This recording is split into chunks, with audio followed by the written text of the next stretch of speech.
bien, estamos listos para la entrevista. Nos acompaña Adriana Urrutia, ella es docente de la Escuela de Ciencia Política de la Universidad Antonio Ruiz de Montoya. Le damos la más cordial bienvenida, por supuesto. ¿Qué tal, Adriana? Hola, Mirta, ¿cómo estás? Mucho gusto. Mucho gusto también y muchísimas gracias por acompañarnos. Vamos a hablar esta mañana con Adriana sobre el rol de la mujer dentro de una democracia, el rol de la mujer, hay que decirlo, como gestora pública, que es importante. En la semana se ha hablado de diferentes temas, por supuesto, relacionados a el género, ¿no? A la mujer. Muchas veces escuchamos también en diferentes medios las posiciones que tienen las mujeres en el ámbito privado, pero es importante no olvidarnos de su gestión en el Estado. Así es. Y bueno, en realidad lo que hay que pensar y discutir es el rol público de la mujer, ¿no es cierto? Nosotras somos la mitad de la población, sin embargo no tenemos la mitad de la representación, ¿no? Ahora justo antes estaban señalando que la mitad de las candidatas para estas elecciones son mujeres capacitadas, ¿no es cierto? Pero sin embargo no acceden a ese 50% de los cargos directivos, ¿no? Entonces ahí hay que preguntarse qué es lo que está pasando para que, por ejemplo, solo 5% de las alcaldesas sean mujeres o solo una de las 26. Incluso 3% me parece que es. ¿No? Menos del 10%, exacto, en cualquier caso. Y una de las 26 presidentes regionales, los gobernadores regionales, es mujer, ¿no es cierto? Entonces, ¿qué está pasando ahí? ¿Por qué las mujeres no acceden a cargos directivos? Y ahí como sociedad tenemos una responsabilidad inmensa y una tarea grande pendiente para que las mujeres accedan a cargos de representación política, ¿no? Esta ausencia, ¿no?, de las mujeres en justamente los cargos de representación política, ¿cómo impacta en el resto de mujeres? Según cifras del Instituto Nacional de Estadística e Informática, hay en nuestro país 15.887.000 mujeres. ¿Cómo se marca la agenda de las necesidades? Ahí yo creo que además lo importante es, no solo por ser mujer, es que se posicionan en la agenda de los temas, ¿no? Entonces, lo que hay que ver es que también la sociedad en su conjunto se responsabilice por varios temas pendientes de paridad, ¿no? Y, por ejemplo, uno de los temas es el de igualdad salarial, ¿no? Ahora que el Congreso ha aprobado esta ley de igualdad salarial, porque hasta el año pasado, según cifras de Servir, en el sector privado los hombres ganaban 30% más que las mujeres, ¿no es cierto? Por un mismo cargo, un mismo puesto, ¿no? Entonces, ahí hay una clara desigualdad, ¿no? De brechas salariales bien fuertes, ¿no? Entonces, ese es, por ejemplo, uno de los temas por los cuales en el Perú tenemos que seguir trabajando. Por supuesto, y qué bueno que lo menciones. En el ámbito laboral, ya que vamos a empezar por ahí, a pesar de que el 57% del total de egresadas de universidades son mujeres, dicen, estas son remuneradas por debajo del promedio nacional. Sí, claro. Y ahí es bien importante cómo se trabaja la inserción laboral, ¿no? Cuando una mujer empieza su carrera, no tiene mecanismos para negociar sueldo, ¿no? Entonces ahí, por eso yo formo parte de la plataforma Comadres, una plataforma que busca la igualdad, ¿no? entre hombres y mujeres en el espacio público justamente, y tenemos un programa en el que buscamos trabajar ahí líneas de inserción laboral, ¿no? Para que las mujeres sepan negociar el sueldo, sepan más o menos el valor de su trabajo, para que no sufran este tipo de discriminación, ¿no? Por género. Ahora, es importante también avanzar por encima del marco normativo, ¿no? Porque la ley efectivamente puede obligar a instituciones, empresas, ¿no? Para que haya lo que se necesita, la igualdad, pero también hay que luchar muchas veces contra la coyuntura, ¿no? Contra, digamos, cómo hemos crecido generación tras generación y cómo vemos el desempeño de una mujer en un trabajo. Exactamente, y ahí el trabajo fuerte es romper paradigmas, ¿no es cierto? Romper paradigmas para que a igual trabajo, igual salario, ¿no? Y una tarea pendiente es, por ejemplo, la agenda de descanso por maternidad y paternidad. O sea, la mujer tiene en el Perú derecho a 3 meses y los hombres tienen derecho a 4 días, ¿no? Cuando los dos son los padres, ¿no? Entonces, mientras no logremos reformar esas ideas que los dos padres tienen que ocuparse igual de los hijos, no vamos a lograr la igualdad en el corto plazo al menos, ¿no? de acuerdo a datos recogidos por el ranking PAR, ¿no?, que mide los avances de equidad de género desarrollado por AEQUALES, una consultora que también investiga muchísimo en este tema, las organizaciones dicen solo tienen el 24% de los puestos de mando de primer nivel ocupados con mujeres. Sí, ¿no? Y según Servir, en el Estado es 3 de cada 10 puestos directivos. Claro. ¿No? Y esto ¿Qué mensaje nos dice? Exacto, también nos dice cómo estamos pensando nosotros el liderazgo, ¿no? ¿Qué es para el peruano, el trabajador peruano, el liderazgo, ¿no? Entonces es una figura que se sigue manteniendo de un hombre a la cabeza de las instituciones, ¿no? Y acá lo que tenemos que trabajar es, de nuevo, romper paradigmas, pero también buscar mecanismos que permitan que las mujeres, cuando llegan a una edad de postura directiva, puedan conciliar su rol de madre con su rol laboral, ¿no? Y lo que sigue persistiendo en el Perú es la permanencia de una economía del cuidado, donde el monopolio lo tienen las mujeres, ¿no? ¿Esto qué quiere decir? Esto quiere decir que las mamás se van a seguir ocupando de la cocina, de los hijos, del colegio. Y ahí hay tareas de corto plazo y además privadas. Los padres tienen que pedir más participación en las tareas domésticas, pero también, digamos, ahí las instituciones tienen que darle facilidades a mujeres que cargan con su trabajo doméstico, ¿no?, más que los hombres en sus hogares. Es importante aquí, y tú lo vas a mencionar seguramente, Adriana, entender esta lucha por la igualdad, pero teniendo en cuenta también estas pequeñas diferencias, porque somos distintos. Sí, somos distintos, pero yo creo que muchas veces se ha usado esta diferencia para justificar, digamos, temas de por qué no se accede al igual. Claro, lo que decías tú por una gerencia, por ejemplo. Exacto, ¿no? Y entonces ahí lo que hay que buscar es más bien nuevos caminos de cómo ser líder o nuevas trayectorias que todavía no conocemos, ¿no? Ahí tenemos mucho por hacer.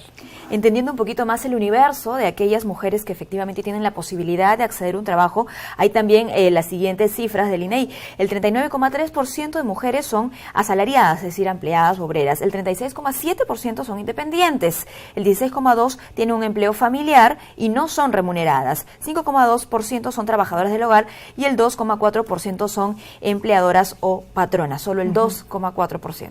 Sí. ¿No? Y entonces ahí tenemos que, o sea, lo que tenemos que hacer son políticas de empleo, ¿no es cierto?, que favorezcan estos puestos directivos de mujeres, diferentes, ¿no?, grupos, ¿no? Exacto, ¿no? Entonces ahí también hay todo un trabajo que hacer desde el Ministerio de Trabajo, pero no solo, ¿no?, sino también desde el Ministerio de la Mujer, ¿no? Y lo que es difícil es que el reto de trabajar por la mujer desde el Estado plantea que varios actores se tengan que poner de acuerdo, claro, ¿no? Y es por eso, entre otras cosas, que fue importante el año pasado la marcha Ni Una Menos, ¿no es cierto? Porque permitió ver al Estado como un actor único. Sin embargo, a un año de esa marcha siguen habiendo todavía varias acciones pendientes. Y es importante pasar de ese tema justamente a la violencia de género, porque es el trabajo muchas veces el que permite romper con el círculo de violencia y empoderar a las mujeres para que pues no sean más víctimas, ¿no? Sí, ahí las cifras son terribles, ¿no? La semana pasada decíamos que no había nada que celebrar porque sigue, en particular en ese tema de violencia de género, mucho por hacer, ¿no? Las cifras para el mes de enero de 2018 lo que nos muestran es que del total de casos atendidos, solo 0.1% de los casos judicializados ha sido considerado, el culpable ha sido considerado, ha tenido una sanción, ¿no? Claro. Entonces ahí tenemos, entonces las cifras hablan por sí mismas, ¿no? Si tenemos muchos casos de feminicidios en realidad, ¿no? Que son, digamos, la máxima expresión de violencia, que todavía siguen sin ser atendidos. La respuesta de la justicia en ese sentido no es alentadora, ¿no? Tenemos que hacer una pausa, Adriana, te pido que me acompañes, por favor, y regresamos, por supuesto, para seguir hablando del rol público de la mujer en nuestro país. Pausa y retornamos con más.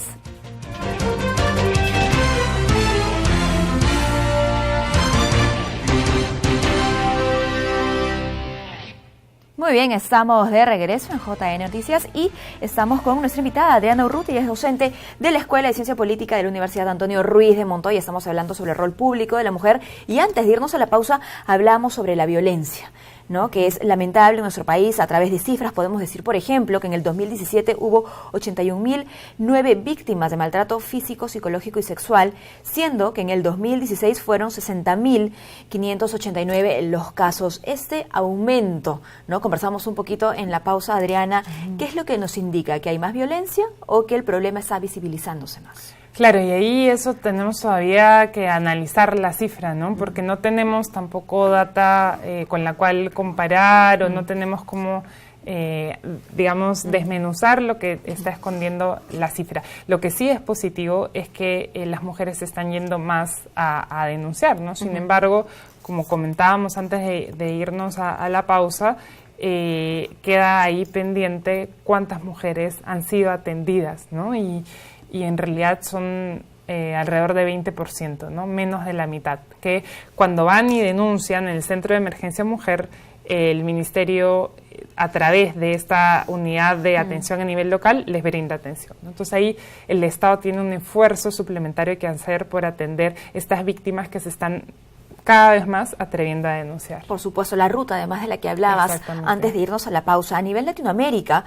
ojo, ocupamos los últimos lugares en defensa de los derechos de la mujer, según una empresa, WIN, que ha realizado un sondeo en colaboración con Datum Internacional. Entonces yo creo que ya lo sabemos, ¿no? Lo sabemos, lo dicen los especialistas, aquí y fuera tenemos mucho por hacer, ¿no? Y si queremos hablar sobre mayor presencia de la mujer en cargos directivos y no directivos, ¿no? Con mayor acceso a educación y a trabajo, hay que trabajar en los derechos más básicos. Sí, aunque hay cifras esperanzadoras del Foro Económico Mundial en su ranking global de brechas de género, que muestran que el Perú ha subido algunos puestos, ¿no? Pero también, de nuevo, como comentábamos, ¿no? Las cifras esconden en realidad una situación compleja. Ya que hablamos de violencia, es importante hablar también sobre el embarazo adolescente, ¿no? Porque hay que entender que el rol de la mujer empieza a gestarse desde su nacimiento, ¿no? Desde que puede o no puede ir al colegio, desde que puede o no puede acceder a un empleo y si eso es o no interrumpido en el camino. Sí, y aquí la cifra de embarazo adolescente en el país es en realidad un desafío de larga data para el Perú porque el porcentaje se mantiene inamovible, ¿no? Alrededor de, si no me equivoco, del 14%, ¿no? Y este porcentaje se incrementa en las zonas rurales. Acá lo que yo quisiera señalar es que existe, si bien una brecha de género fuerte, ¿no es cierto?, una brecha doblemente fuerte para las mujeres en zonas rurales, ¿no? Que el embarazo adolescente marca claramente un quiebre en sus trayectorias porque las impide culminar su educación básica, ¿no? Y al no culminar la educación básica no tienen acceso a las nuevas oportunidades a las que están accediendo los jóvenes de su generación en zonas rurales, ¿no? ¿Y cómo impacta eso en el círculo de pobreza también, ¿no? Porque no es solamente la madre y la niña, sino que se convierte ya en una familia que difícilmente puede abandonar una situación como esa. Sí, y como demuestran también las cifras, ¿no es cierto?, las familias donde la madre es indígena y no accede a educación, como tú bien señalabas, su situación se complica, ¿no? Y es por eso que también tenemos una agenda pendiente, no solo en democracia, como señalábamos hace un rato, sino en desarrollo, ¿no? No vamos a lograr el desarrollo que queremos para el país mientras no logremos que las mujeres se desarrollen plenamente. Si tuviésemos que ponernos una fecha, digamos el bicentenario, ¿no? En unos 3 años, ¿cuáles deberían ser las tareas concretas con las que tengamos que asumir un compromiso? ¿No? No solo decir lo que el país necesita, porque todos sabemos lo que necesitamos, ¿no? Pero si tuviéramos que ir a la acción, ¿no? ¿Por dónde empezar? Desde lo que hemos hablado, lo primero es embarazo adolescente, ¿no es cierto? Porque ahí además implica una agenda multisectorial de intervención del Estado, ¿no? Tareas de varios actores estatales para proteger, digamos, a las mujeres que se embarazan en plena adolescencia. Y se están llevando talleres, afortunadamente, con muchas chicas escolares. Exactamente, ahí sí hay un esfuerzo bien importante, ¿no? Lo segundo es, en realidad, violencia. Y dentro de violencia, el acceso a la justicia, ¿no? Esa sigue siendo una tarea pendiente fuerte. Y lo tercero es la participación de la mujer, que la cifra real de participación se traduzca en realidad en puestos digamos, de mujeres que asumen liderazgo, que asumen cargos representativos, ¿no? Y ahora que hablabas también del Bicentenario, debemos tener una agenda como país que involucre a las mujeres en la historia, ¿no? Y que las haga ver como partícipes de lo que ha sido la trayectoria nacional, ¿no?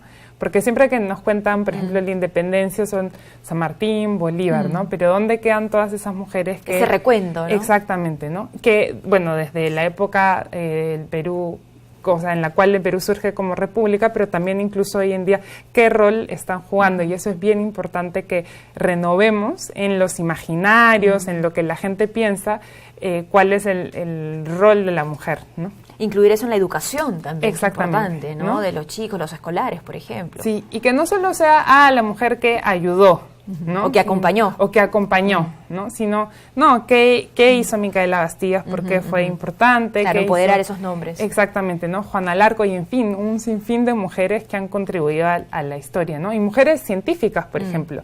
Solo hay 1/3 de mujeres científicas hoy en el Perú, pero su contribución es igual de importante que la de los hombres, ¿no? Bueno, afortunadamente el tema está en agenda, ¿no? Y esperemos que siga en agenda, pero que luego de la reflexión, como hemos dicho, venga la acción, ¿no? Vengan propuestas concretas y que se tomen medidas. Sí, y ahí todos, y aprovecho para mandarle un mensaje a los televidentes, todos tenemos algo que hacer, ¿no? Hay responsabilidad. Exacto, desde nuestra casa, desde nuestro trabajo y el Estado también tiene una agenda pendiente. Muy bien, bueno, muchísimas gracias, Adriana, por habernos acompañado. Celebramos en unos meses un nuevo proceso electoral. Esperemos que esta vez las cifras sean también alentadoras, ¿no? En cargos de elección popular vamos a tener gobernadoras, quizá, vicegobernadoras, consejeras regionales, alcaldesas, ¿no? Y regidoras.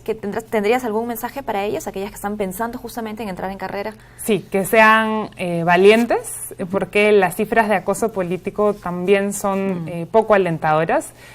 Alrededor de 30% de las mujeres que se presentan a estos cargos sufren de violencia de distintos tipos durante la campaña.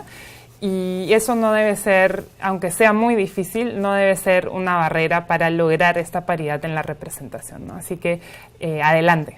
Muy bien, muchísimas gracias por habernos acompañado. Hemos conversado con Adriana Urrutia, docente de la Escuela de Ciencia Política de la Universidad Antonio Ruiz de Montoya. Y cerramos con ella el bloque de elecciones regionales y municipales.